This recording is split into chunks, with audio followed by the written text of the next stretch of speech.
ಭಾರತದ ಮೇಲೆ ಇವತ್ತಿನಿಂದ 50% ಸುಂಕ ಏರಿಕೆಯಿಂದ ಭಾರತದ ರಫ್ತು ಮೇಲೆ ಪರಿಣಾಮ ಬೀರಿದೆ. ಟ್ಯಾರಿಫ್ ಫೈಟ್ ಭಾರತ ಮತ್ತು ಅಮೆರಿಕದ ನಡುವೆ 25% 50ಕ್ಕೆ ಏರಿಕೆ ಮಾಡಲಾಗಿದೆ. ಇದೀಗ ರಫ್ತು ಮೇಲೆ ಪರಿಣಾಮ ಬೀರ್ತಾ ಇದೆ. ಇದು 70% ರಫ್ತು ಕುಗ್ಗುವ ಭೀತಿ ಎದುರಾಗಿದೆ.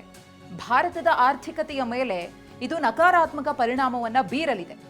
$60.2 ಬಿಲಿಯನ್ ಮೌಲ್ಯದ ರಫ್ತಿನ ಮೇಲೆ ಇದರ ಪರಿಣಾಮ. ಭಾರತದ ರಫ್ತು ಪ್ರಮಾಣ ಗಣನೀಯವಾಗಿ ಇಳಿಕೆಯಾಗುತ್ತೆ. ಅಮೆರಿಕದ ಈ ನಿರ್ಧಾರದಿಂದ, ಡೊನಾಲ್ಡ್ ಟ್ರಂಪ್ ಅವರ ನಡೆಯಿಂದ ಭಾರತದ ರಫ್ತು ವಲಯದ ಆದಾಯಕ್ಕೆ ಭಾರಿ ಹೊಡೆತ ಬೀಳುತ್ತೆ. ಯಾವ್ಯಾವ ಉದ್ಯಮಗಳಿಗೆ ಅಥವಾ ಕ್ಷೇತ್ರಗಳಿಗೆ ಹೊಡೆತ ಬೀಳುತ್ತೆ ಅನ್ನೋದನ್ನು ನೋಡೋದಾದರೆ, ಜವಳಿ, ಸಿದ್ಧ ಉಡುಪು ಕ್ಷೇತ್ರದ ಮೇಲೆ ಸುಂಕ ಪರಿಣಾಮವನ್ನು ಬೀರಲಿದೆ. ಭಾರತದ ಉಡುಪುಗಳು ಅಮೆರಿಕದಲ್ಲಿ ದುಬಾರಿ ಆಗುತ್ತವೆ. ಅಮೆರಿಕ ಭಾರತದ ಅತಿ ದೊಡ್ಡ ಜವಳಿ ಖರೀದಿದಾರ ದೇಶ ಆಗಿದೆ. ಅಮೆರಿಕಕ್ಕೆ ಜವಳಿ ರಫ್ತು ಮಾಡುವ 3ನೇ ಅತಿ ದೊಡ್ಡ ರಾಷ್ಟ್ರ ಭಾರತ. ಜವಳಿ ರಫ್ತಿನಲ್ಲಿ 9% ಪಾಲನ್ನು ಹೊಂದಿದೆ. ಇನ್ನು ಭಾರತ ಅಮೆರಿಕದ ನಡುವೆ ಟ್ಯಾರಿಫ್ ಕದನ ಜೋರಾಗಿದೆ. ಟ್ರಂಪ್ 4 ಬಾರಿ ಕರೆ ಮಾಡಿದ್ರೂ ಕೂಡ ಪ್ರಧಾನಿ ನರೇಂದ್ರ ಮೋದಿ ಅವರು ಉತ್ತರಿಸಿಲ್ಲ, ಕರೆಯನ್ನ ಸ್ವೀಕಾರ ಮಾಡಿಲ್ಲ, ನಿರ್ಲಕ್ಷಿಸಿದ್ದಾರೆ. ಈ ವಾರದಲ್ಲೇ 4 ಬಾರಿ ಕರೆ ಮಾಡಿದ್ದಾರೆ ಡೊನಾಲ್ಡ್ ಟ್ರಂಪ್ ಪ್ರಧಾನಿ ಮೋದಿ ಅವರಿಗೆ. ಇದರ ಬೆನ್ನಲ್ಲೇ ಮತ್ತಷ್ಟು ಟ್ಯಾರಿಫ್ ಹಾಕುವ ಬೆದರಿಕೆಯನ್ನ ಒಡ್ಡಲಾಗ್ತಿದೆ. ಹೊಸ ಟ್ಯಾರಿಫ್ ಜಾರಿಗೊಳಿಸಿದ್ರೆ ತಲೆ ತಿರುಗಲಿದೆ. ಭಾರತದ ಮೇಲೆ ಮತ್ತಷ್ಟು ಸುಂಕ ಹೇರಿಕೆಯ ಎಚ್ಚರಿಕೆಯನ್ನ ಇದೀಗ ಕೊಡಲಾಗ್ತಾ ಇದೆ. ಅಮೆರಿಕ ಅಧ್ಯಕ್ಷ ಡೊನಾಲ್ಡ್ ಟ್ರಂಪ್ ಅವರು ರಷ್ಯಾದಿಂದ ಕಚ್ಚಾ ತೈಲ ಆಮದು ಮಾಡಿಕೊಳ್ತಾ ಇರುವ ಹಿನ್ನೆಲೆಯಲ್ಲಿ ಈ ರೀತಿಯ ನಡೆಯನ್ನ ಅನುಸರಿಸಲಾಗ್ತಿದೆ. ಈ ಕುರಿತು ಮತ್ತಷ್ಟು ಮಾಹಿತಿಯನ್ನ ಕೊಡ್ತಾರೆ ನಮ್ಮ ಪ್ರತಿನಿಧಿ ಹರೀಶ್, ನೇರ ಸಂಪರ್ಕದಲ್ಲಿದ್ದಾರೆ. ಹರೀಶ್, ಟ್ಯಾರಿಫ್ ಫೈಟ್ ಹೇಗೆ ನಡೀತಾ ಇದೆ ಅನ್ನೋದನ್ನ ನೋಡ್ತಾ ಇದ್ದೀವಿ. ಅಮೆರಿಕದ ಈ ನಡೆಯಿಂದ ಭಾರತದ ಮೇಲೆ ಯಾವ ರೀತಿಯಾಗಿ ಪರಿಣಾಮಗಳಾಗಬಹುದು ಅನ್ನೋದರ ಲೆಕ್ಕಾಚಾರವೂ ಕೂಡ ಶುರುವಾಗಿದೆ. ಅದರ ಜೊತೆಗೆ ಟ್ರಂಪ್ ಕಾಲ್ ಮಾಡಿದ್ರು, ಒಂದಲ್ಲ ಎರಡಲ್ಲ 4 ಬಾರಿ ಕಾಲ್ ಮಾಡಿದ್ರು. ಮೋದಿಯವರ ಕಡೆಯಿಂದ ಯಾವುದೇ ರೀತಿಯ ಉತ್ತರ ಸಿಕ್ಕಿಲ್ಲ. ಮೋದಿಯವರ ಪ್ರತ್ಯುತ್ತರ ಹೇಗಿರುತ್ತೆ ಅಂತ ಅಮೆರಿಕಾಗೆ ಹಾಗಿದ್ರೆ?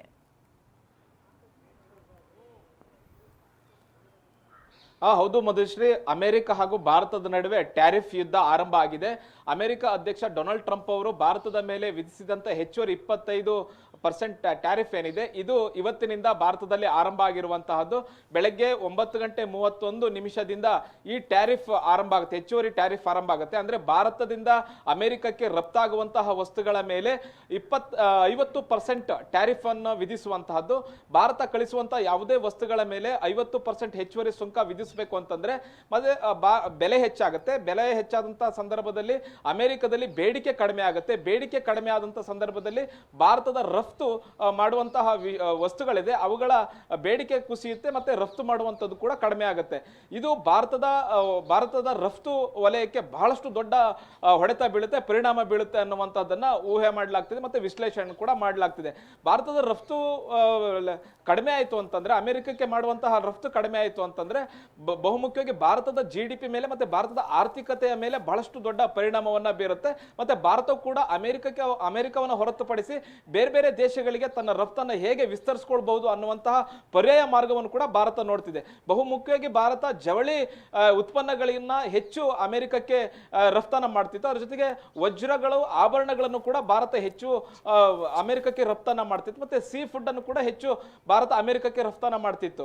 ಇದು ಎಲ್ಲ ಒಂದ್ ಕಡೆ ಭಾರತದಿಂದ ಅಮೆರಿಕಕ್ಕೆ ಹೋಗುವಂತಹ ರಫ್ತುಗಳ ಮೇಲೆ ಹೆಚ್ಚು ಸುಂಕ ಬಿದ್ದಂತಹ ಸಂದರ್ಭದಲ್ಲಿ ಭಾರತದ ದೊಡ್ಡ ಜವಳಿ ಉದ್ಯಮಕ್ಕೆ ಪೆಟ್ಟನೆ ಬೀಳುತ್ತೆ. ಮತ್ತೆ ಭಾರತದಲ್ಲಿ ಉದ್ಯೋಗ ನಷ್ಟ ಕೂಡ ಆಗುತ್ತೆ. ಮತ್ತೆ ಹೊಸ ಉದ್ಯೋಗ ಸೃಷ್ಟಿ ಕೂಡ ಕಡಿಮೆ ಆಗುವಂತಹ ಸಾಧ್ಯತೆ ಇದೆ. ಇದರಿಂದ ಅಮೆರಿಕ ಅಧ್ಯಕ್ಷ ಡೊನಾಲ್ಡ್ ಟ್ರಂಪ್ ಅವರು ಈ ಒಂದು ವಾರದಲ್ಲಿ 4 ಬಾರಿ ಪ್ರಧಾನಿ ನರೇಂದ್ರ ಮೋದಿ ಅವರಿಗೆ ಕಾರ್ಯ ಮಾಡಿದ್ದಾರೆ ಅನ್ನುವಂತ ಮಾಹಿತಿ ಸಿಗ್ತಾ ಇದೆ. ಆದ್ರೆ ಪ್ರಧಾನಿ ನರೇಂದ್ರ ಮೋದಿ ಅವರು ಟ್ರಂಪ್ ಅವರ ಕಾಲನ್ನ ಸ್ವೀಕಾರ ಮಾಡಿಲ್ಲ. ಯಾಕಂತಂದ್ರೆ ಭಾರತ ಮತ್ತು ಅಮೆರಿಕ ದೊಡ್ಡ ವಿಶ್ವಾಸದಲ್ಲಿ ಇದ್ದಂತಹ ದೇಶಗಳು. ಅದರಲ್ಲೂ ಕೂಡ ಮೋದಿ ಹಾಗೂ ಟ್ರಂಪ್ ಅವರು ಸ್ನೇಹಿತರು ಅನ್ನೋ ಒಂದು ನಿಟ್ಟಲ್ಲೇ ವಿಶ್ವ ಮಟ್ಟದ ಇದರಲ್ಲಿ ಕರೆಸ್ಕೊಳ್ತಾ ಇದ್ದಿದೆ. ಇಂತಹ ಸಂದರ್ಭದಲ್ಲಿ ಭಾರತದ ವಿರುದ್ಧವೇ ಅಮೆರಿಕ 50% ಟ್ಯಾಕ್ಸ್ ಅನ್ನ ವಿಧಿಸುತ್ತೆ ಅಂತಂದ್ರೆ ಇದು ಎಲ್ಲ ಒಂದ್ ಕಡೆ ಮೋದಿ ಅವ್ರಿಗೂ ಕೂಡ ಸಹಿಸಿಕೊಳ್ಳಿಕ್ ಸಾಧ್ಯ ಆಗಿಲ್ಲ. ಹಾಗೆ ಅಮೆರಿಕವನ್ನ ಬಿಟ್ಟು ಪರ್ಯಾಯ ದೇಶಗಳತ್ತ ಈಗ ಭಾರತ ನೋಡ್ತಾ ಇರುವಂತದ್ದು ಯಾವ ದೇಶಗಳಿಗೆ ಈ ಒಂದು ರಫ್ತನ್ನ ಮಾಡಬಹುದು, ಜವಳಿಗಳ ರಫ್ತನ್ನ ಮಾಡಬಹುದು ಅನ್ನುವಂಥ ನಿಟ್ಟಿನಲ್ಲಿ ಮುಖ್ಯವಾಗಿ ರಷ್ಯಾ ಆಗಿರ್ಬೋದು, ಯುರೋಪಿಯನ್ ಯೂನಿಯನ್ ದೇಶಗಳಿಗೂ ಕೂಡ ಈಗ ಭಾರತ ಹೆಚ್ಚುವರಿ ರಫ್ತನ್ನ ಮಾಡಬೇಕು ಅನ್ನುವಂಥ ನಿಟ್ಟಿನಲ್ಲಿ ಪ್ರಯತ್ನವನ್ನ ಮಾಡ್ತಾ ಇರುವಂತಹದ್ದು. ಒಂದಂತೂ ನಿಜ, ಭಾರತ ಮತ್ತು ಅಮೆರಿಕದ ನಡುವೆ ದೊಡ್ಡ ಒಂದು ರಫ್ತು ವಹಿವಾಟು ನಡೀತಾ ಇತ್ತು. ಈ ರಫ್ತು ವಹಿವಾಟು ನಡೀತಾ ಇರೋದ್ರಿಂದ ಈಗ ಹೆಚ್ಚು ಸುಂಕ ಬಿದ್ದಿದ್ದರಿಂದ ಭಾರತದ ಆರ್ಥಿಕತೆಗೆ ದೊಡ್ಡ ಹೊಡೆತ ಬೀಳುತ್ತೆ. ಅದನ್ನು ತಪ್ಪಿಸಿಕೊಳ್ಬೇಕು ಅಂತಂದ್ರೆ ಭಾರತ ಬೇರೆ ಬೇರೆ ರಾಷ್ಟ್ರಗಳತ್ತೂ ಕೂಡ ಈಗ ಗಮನ ಹರಿಸ್ತಾ ಇರುವಂತಹದ್ದು. Madhushree, right, thank you Harish.